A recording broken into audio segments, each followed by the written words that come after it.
Laptop, desktop, CCTV, printer, AC, HP, Dell, Canon, CP plus, Hikvision ইত্যাদির authorised dealer টেলটা computer, Khagra, Baharampur. আমাদের HP showroom এখন রানীবাগানেও। আমার বিধানসভা থেকে 19,000 সামথিং, আর 40,000-এরও বেশি লিড আছে, 43,000-এরও বেশি লিড আছে আমার রেজিনগর, আমার পূর্বের বিধায়ক, যেখানে আমি স্থায়ীভাবে থাকি। আমার ওখানকার বিধায়ক রবিউল আলম চৌধুরী চেয়ারম্যানের বাড়ি, কিন্তু তার নিজের বুথেই মির্জাপুরে কংগ্রেস লিড পেয়েছে।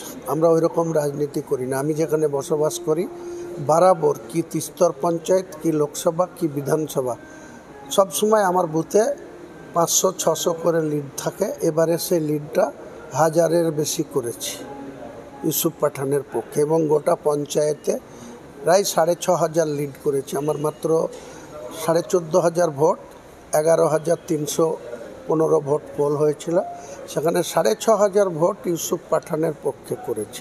আমরা পলিটিক্সটা এইভাবেই করি। যারা বলছে তাদেরকে বলুন তারা নির্বাচনটা করেছে নাকি। হ্যাঁ, তাদেরকে এইটুকু আমি বললাম। এবং চ্যালেঞ্জ থাকলো, 3টে অঞ্চলে আমরা 14,000 লিড করেছি। তার মধ্যে আমার বুথে আমাদের 600 কত ভোটার, 170টা ভোট পেয়েছে কংগ্রেস, বাদ বাকি সব আমাদের। মির্জাপুর অঞ্চলে 3,500 লিড আমাদের।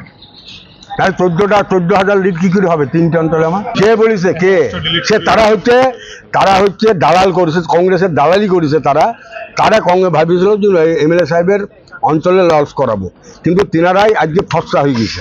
যারা বলছে তাদেরকে বলবেন কাগজপত্রটা এসে দেখে যাবে, এবং আমাদের যদি বিশ্বাস নয় ডিএম অফিসে গিয়ে দেখে নিতে পারে। নাহলে আমাদের 42-43,000 লিড রেজিনগর বিধানসভা থেকে হতো না।